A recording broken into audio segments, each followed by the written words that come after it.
आत्मा कहते संशय शोक सराय में सूतक दिन राती, और जीवित जग में जूती पड़े फिर जम तोड़े छाती।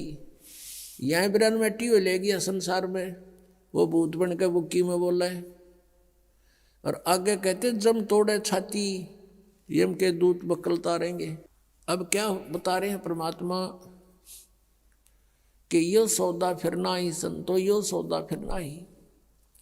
ये लोहे जैसा ताव जात है काया देश राही, और तीन लोक और भवन चतुर्दश सब जग सौदे आही। फिर बताते हैं कि ये दम टूटे पिंडा फूटे लेखा दरगाह माही, उस दरगाह में मार पड़ेगी त्रियम पकड़ेंगे बाही। वहां पर ना किसी की पेश चले, चाहे कोई राष्ट्रपति है, मृत्यु होने के बाद यम के दूत उसको गिरफ्त कर लेते हैं तुरंत, और वहां खड़ा कर देते हैं दरबार के अंदर। एक उदाहरण बताया परमात्मा ने अपनी वाणी में कि एक प्रियव्रत नाम का राजा था। उसने पहले तो तप किया, तप से उसको राज्य प्राप्त हुआ, और जब राज्य का समय पूरा हुआ तो यम के दूत पकड़ कर ले गए उसको, धर्मराज के दरबार में खड़ा कर दिया। यम के दूत जब लेने आए प्रियव्रत को, उसने कहा कि मुझे कुछ सांस और दे दो जीने के लिए। उसका बहुत लंबी आयु थी, बहुत लंबी आयु तक उसने राज्य किया था, और फिर भी जीने की आशा थी। कहा यम के दूतों से कि मुझे कुछ और श्वास दे दो।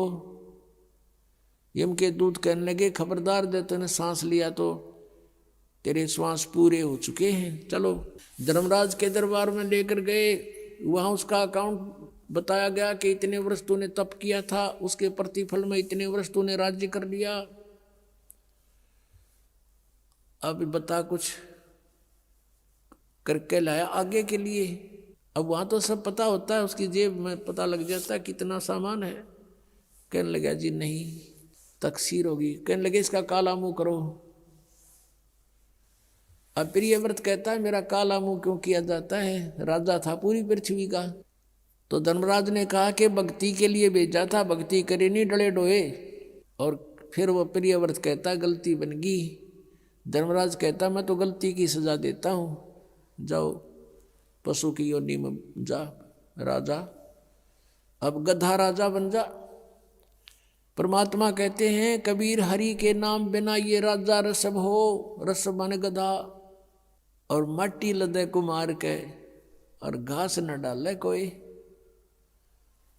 अपनात्मा वो परमात्मा कितने दयालु हमें कितनी कितनी वाणी बोल करके बता रहे हैं, और साथ में ये भी बता रहे हैं कि तू मुझे पहचान ले, तेरा सब झंझट खत्म कर दूंगा, ये रास्ता खत्म कर दूंगा जन्म और मृत्यु का। तो पुणात्माओं कहते हैं उस दरगाह में मार पड़ेगी यम पकड़ेंगे बाही, जा दिन की मुझे डर नहीं लागे लज्जा रे नहीं। फिर क्या बताते हैं कि नर नारायण देह पातू फिर 84 जाही। परमात्मा जैसा शरीर मनुष्य का आपको मिला है, परमात्मा का ऐसा ही मनुष्य सदृश शरीर है, इसलिए परमेश्वर को भी पुरुष कहते हैं, और उस पुरुष ने मनुष्य को अपना शरीर दिया है तो मनुष्य को भी पुरुष बोलते हैं। तो क्या बताते हैं कि परमात्मा का जो मटेरियल है शरीर का वो हमारे जैसा नहीं है। सनाविरम शुक्रम अकायम, सनाविरम, उसका शरीर माता पिता के योग से बने शुक्र का नहीं है, उसकी शरीर में नाड़ी आदि का व्यवस्था नहीं है, वो स्वयंभू है, परिभू है, वो कबीर मनीषी है, सप्रियागात है, सबसे प्रथम देहधारी वही परमात्मा है। अब क्या बताते हैं कि नर नारायण देह पाकर तो फिर 84 जाही, कुल परिवार तेरा सकल कबीला मसलत एक ठराई, बांध पिंजड़ी आगे धर लिया मरगट को ले जाही। मृत्यु होते ही कुल के लोग इकट्ठे हो जाएंगे और उसी समय कहेंगे उठाओ इसको, उठाओ जल्दी करो, और उसी समय उठा के कहते बांध पिंजड़ी आगे धर लिया मरघट को ले जाई, और अग्नि लगा दिया जद लंबा फूक दिया उस ठाई। अब शरीर तो फूक दिया, अब आगे फिर इन नकली गुरुओं ने एक और नया प्रोसेस शुरू करा दिया। कहते हैं पुराण उठा फिर पंडित आए, गुरुजी आगे और पीछे गरुड़ पढ़ाई। तेरा गजब भैया। परमात्मा कहते हैं जो मरने वाला मर गया और अब उसके उपलक्ष्य में गरुड़ का पाठ करा रहे हो तुम।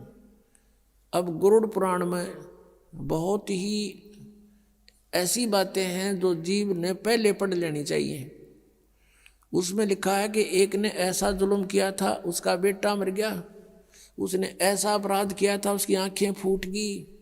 एक ने ऐसा अपराध करते थे, उसके हाथ कटते हैं। यम के दूत आते हैं, जो भक्ति नहीं करते, सच्ची भक्ति नहीं करते, उनको पकड़ कर ले जाते हैं, जो दान धर्म नहीं करते। और आगे क्या देखते हैं कि ऐसी गर्म जमीन के ऊपर से ले जाते हैं नंगे पैरों उसको। आगे जो शुभ कर्मी प्राणी हैं वो भंडारा छक रहे होते हैं, खीर खांड हलवे उनके लड्डू जलेबी खा रहे होते हैं। और वो कर्महीन प्राणी, भक्तिहीन प्राणी, दानहीन प्राणी वहाँ से जाता है और देखता है।